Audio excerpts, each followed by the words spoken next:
Good day, everyone. Welcome to Mathematics 5, Quarter 2, week number 9. We are now Quarter 2, week number 9 of our most essential learning. So, our learning competency, at the end of the lesson, you should be able to find the missing term in a pair of equivalent ratio, define and describe a proportion, then recognize when two quantities are in a direct proportion. Let's have some review first. Check if the ratio are equivalent or not. You have 1 minute to answer, grade 5 pupils. Your timer starts now.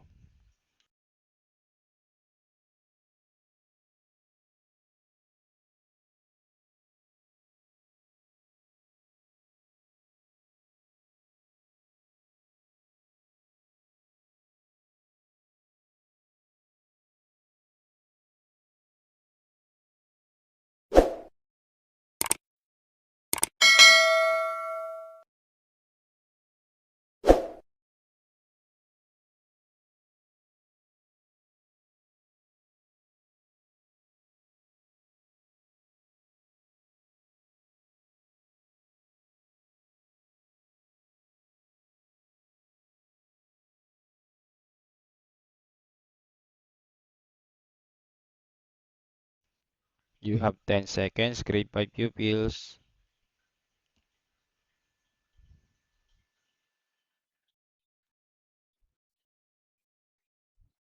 Okay, time's up. Now let's reveal the answer.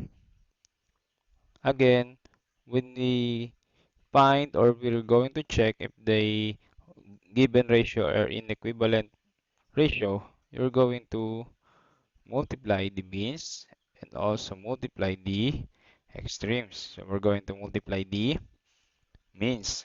We're going to multiply 12 multiplied by 6. 12 multiplied by 6, the answer would be 72. Because 6 times 2 is 12, 2, regroup 1, and then 6 times 1 is 6 plus 1 is 7. So the product would be 72. Then 3 multiplied by 24, 24 multiplied by 3. 3 times 4 is 12. Regroup 1. 3 times 2, the answer would be 6. Plus 1 is 7. Therefore, the answer is 72. 72 is equal to 72. Therefore, this would be an equivalent ratio. Then another one, 9 multiplied by 3 because 9 and 3 are the extremes. They means 9 times 3 is 27. Then 12 times 3, the answer would be 36. 36 is equal to 27. Therefore, 9 is equal to 312 is not an equivalent ratio. So, going back to our lesson, we are going to perform the proportion. So, let's define first the proportion. When we say a proportion, it is an equation that two ratios are equal. Also, the product of the means is equal to the product of extremes. So let's have some example. So 5 is to 10 and 3 is to 6. Take a look at the given ratio. We're going to perform if the two ratio are proportion. Again, this would be the two ratio are equal. So the product of the means is equal to the product of the extremes. So this would be the means and this would be the extremes. So we're going to write this one in a fractional form. 5 is to 10 is equal to 3 is to 6. 5 tenths is equal to 3 6. We're going to cross product this one. 10 multiplied by 3, the answer is 30. 5 multiplied by 6, the answer is 30. You're going to cross product. Grade 5 pupils. Then 30 is equal to 30. Therefore, the two given ratio are proportion because the product of the means and the product of the extremes are equal. So let's have some example. Check if the ratio are proportion or not. This would be the means 4 and 9. The extremes are 3 and 12. Let's multiply 9 times 3, the answer, 9 times 4, the answer is 36. 3 times 12, the answer also is 36. Therefore, this would be a proportion. Okay, example number 2. Multiply the means. 2 is to 3 is equal to 4 is to 6. Multiply the means. The means are 3 and 4. 3 times 4, the answer would be 12. And then the extremes is 2 and 6. 2 multiplied by 6, the answer also is 12. 12 is equal to 12. Therefore, this would be a proportion. Next, example number 3. The means are 4 and 5. 4 times 5, the answer is 20. And then 3 multiplied by 8, this would be the extremes. The answer would be 24. Very good, grade 5 pupils. So 24 20 is equal to 24 is not a proportion.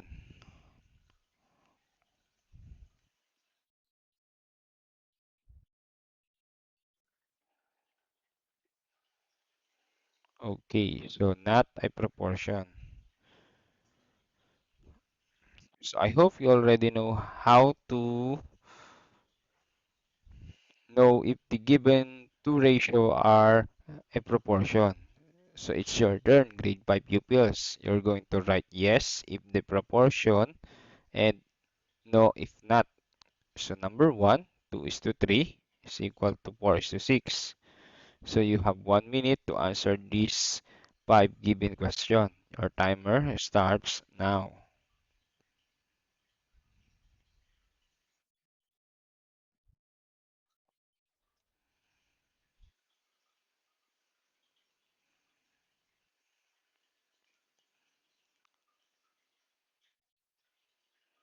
Number 1, 2 is to 3 is equal to 4 is to 6. Number 2, 7 is to 8 is equal to 14 is to 16. Number 3 is 20, 10 is to 20 is equal to 5 is to 10. Number 4 is 25 is to 30 is equal to 5 is to 6. And number 5, 3 is to 4 is equal to 5 is to 8. You have 26 seconds left, grade 5 pupils.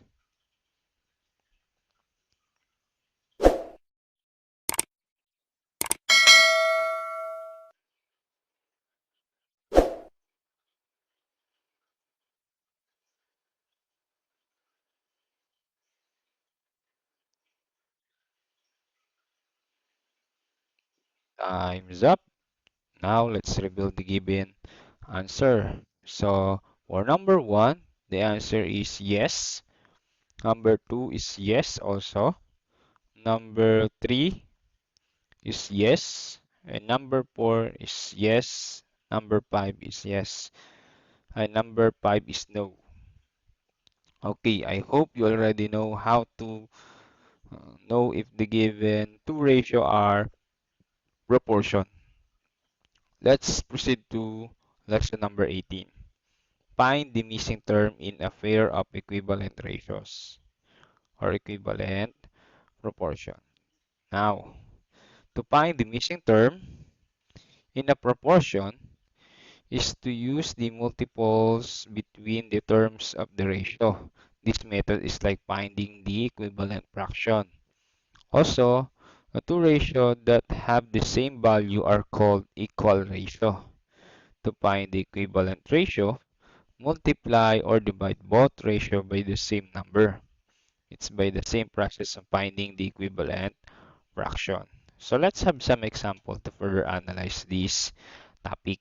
Find the missing term in the proportion. So to find the value of the missing term or the value of n, we're going to multiply the means and also the extremes. We're going to multiply the means and the extremes. First, we're going to multiply the extremes first because there is no unknown value. 10 at 3 multiplied by 10, the product would be 30 is equal to 5 multiplied by n. The answer is 5n. We cannot multiply a constant variable number to a variable. So a variable is the unknown value. Then, to find the value of n, we're going to divide this one. Again, we're going to divide 5 divided by 5. The answer is 1. So we're going to write n. And then 30 divided by 5. The answer would be 6. So therefore, the value of n is equal to 6. Let's check. So we have 3 is to 5 is equal to 6 is to 10. Let's check. 5 multiplied by 6, the answer is 30. 3 multiplied by 10, the answer is 30. Therefore, the value of n, 6 is correct because the given two ratio are proportion. Let's proceed to example number 2. Again, multiply the extremes, multiply the means, and also the extremes. Again, the unknown value is in the extremes. So, let's multiply first the value of the extremes. 10 multiplied by 4, 40. The answer would be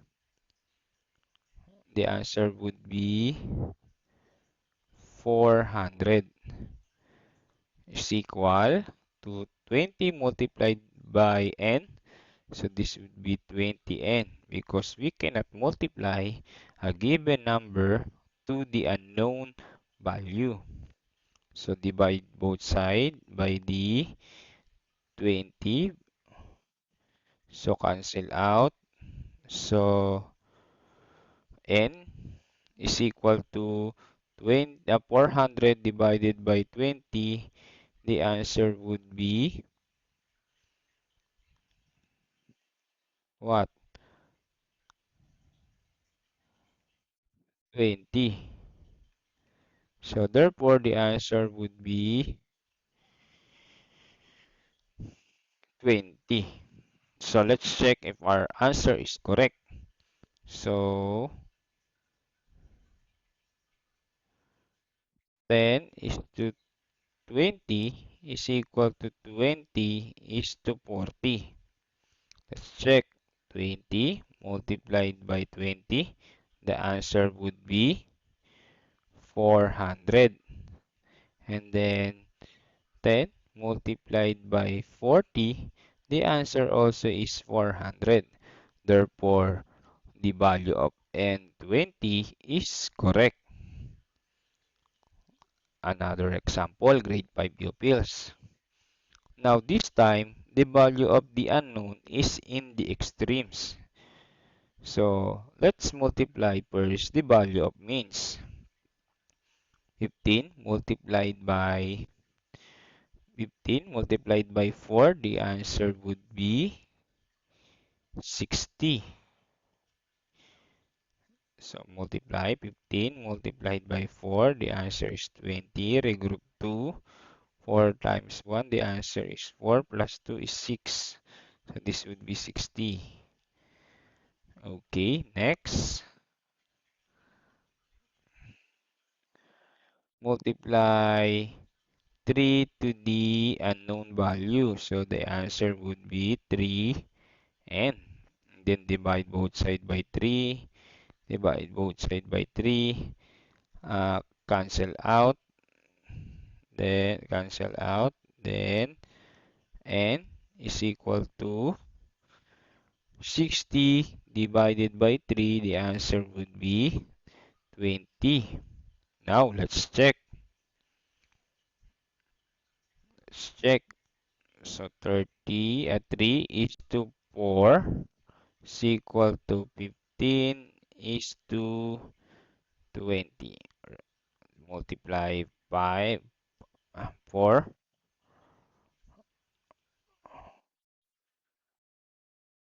4 multiplied by 15, the answer would be 60.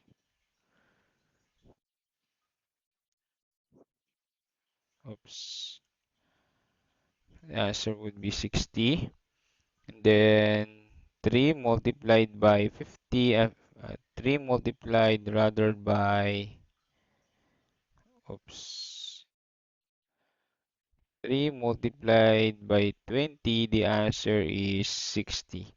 So therefore 60 is equal to 60.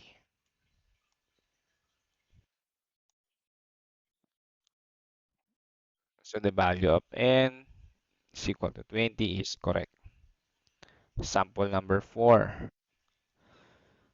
The value of the unknown is in the extremes, in the means. So well, means is 10 multiplied by n. The answer is 10n is equal to 5 multiplied by 40. The answer would be 200. Then divide both sides by 10. Cancel out. The remaining digit is n. And then 200 divided by 10. The answer is 20.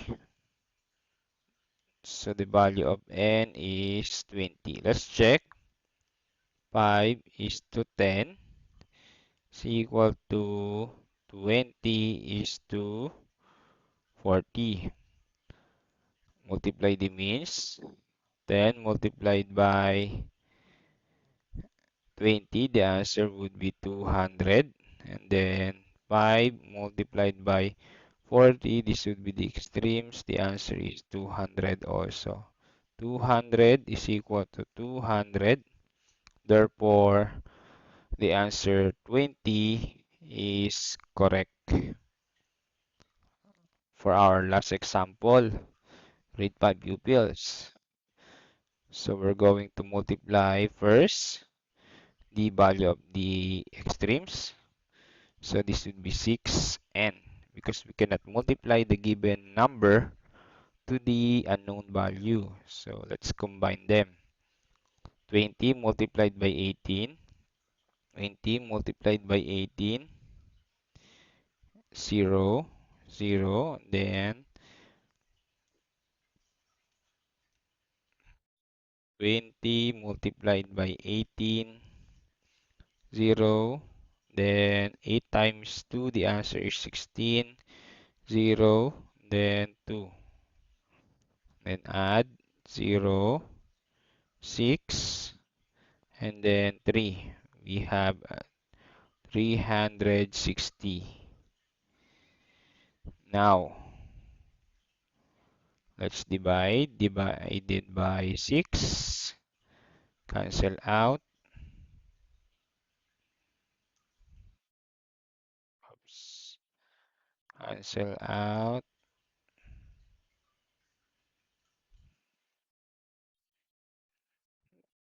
N is equal to 60 because 360 divided by 6, 36 divided by 6, the answer is 6.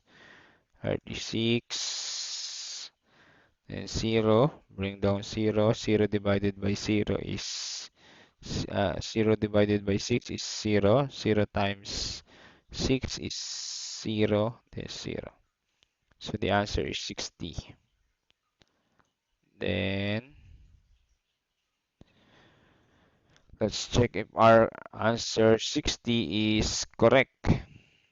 6 is to 20 is equal to 18 is to 60. So multiply the means. 20. Okay, 20 multiplied by 18. So let's multiply. 20 multiplied by 18 again is what? 360. It's already computed. And then it should be 360. 60 multiplied by 6. 60 multiplied by 6. 6 times 0 is 0. 6 times 6 is 36. So therefore, the answer is 360. 360.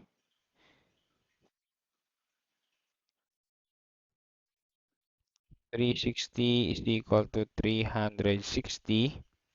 Therefore, the answer would be correct. So it's your turn, grade 5 pupils. So you're going to solve the missing term in each proportion and circle the letter of the correct answer. You have 1 minute. Your timer starts now.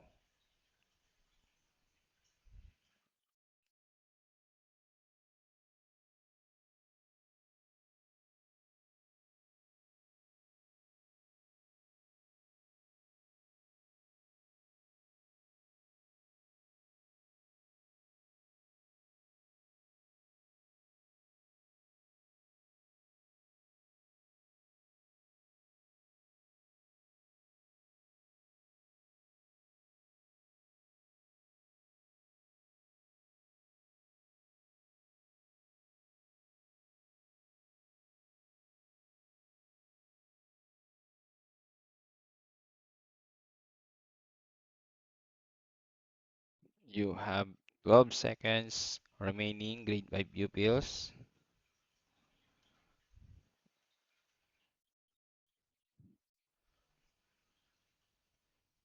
Okay, time's up. So let's reveal the answer.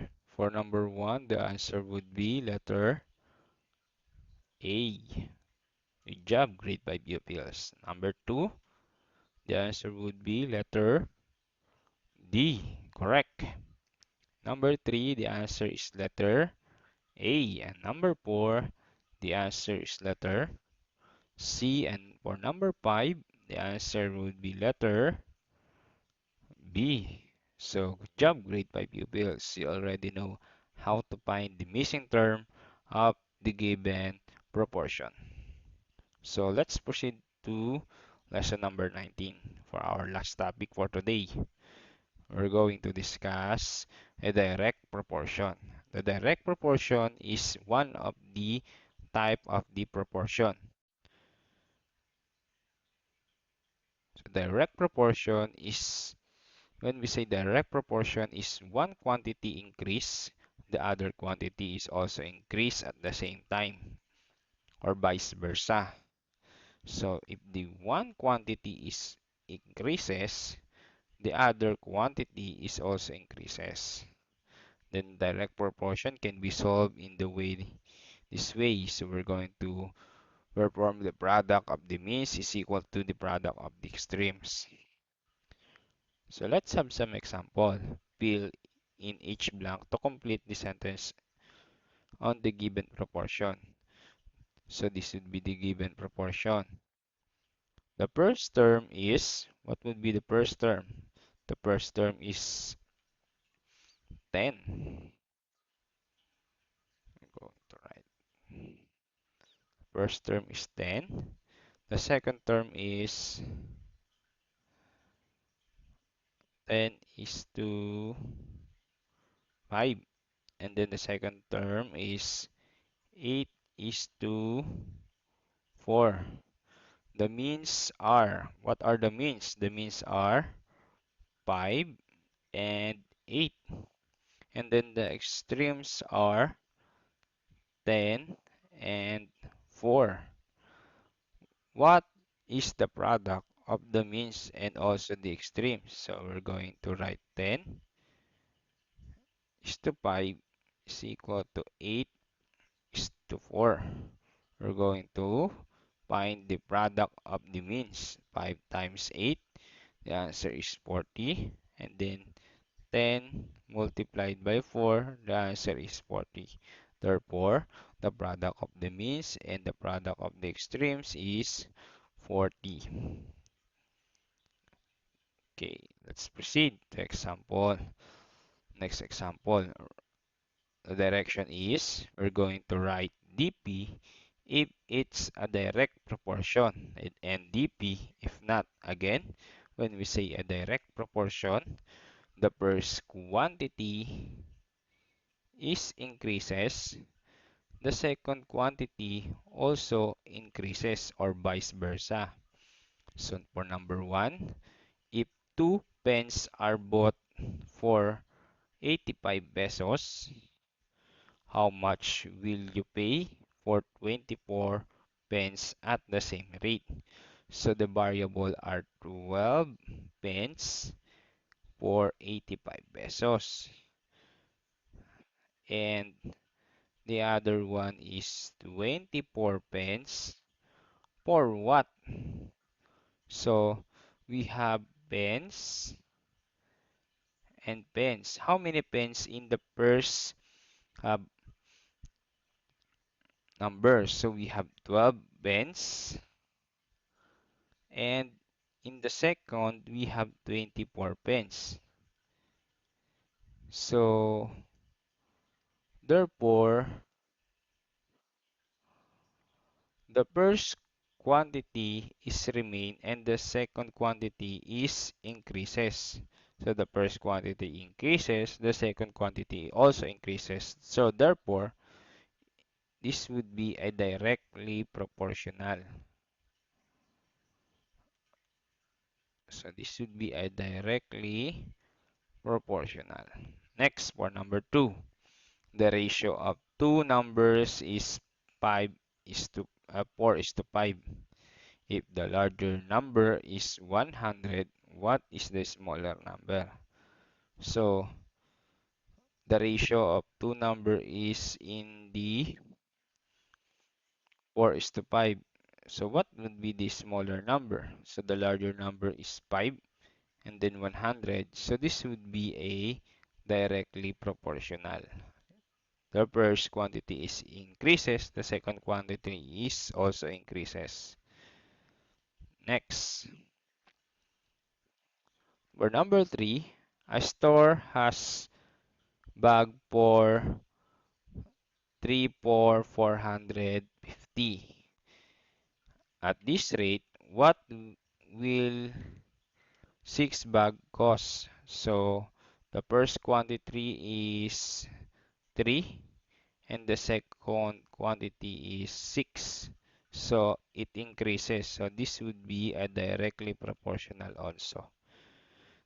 For number 4, the ratio of math books is to English books is 4 is to 6. How many math books are there if there are 500 books in all? So this problem is a directly proportional, but it shows increases in the first quantity, but it not shows in the second quantity increases. But this problem is a directly proportional. I further discuss it in our next discussion. For number 5, if 4 farmers can plant rice in the field in 3 days, how long will 6 farmers do it? So 4 farmers, then it increases to 6 farmers. So this would be a directly proportional.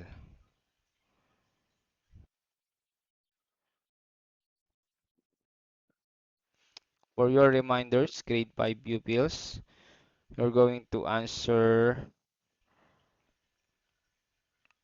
page 36 of your self-learning module and page 37. What's more? So that's all for today. Thank you and God bless.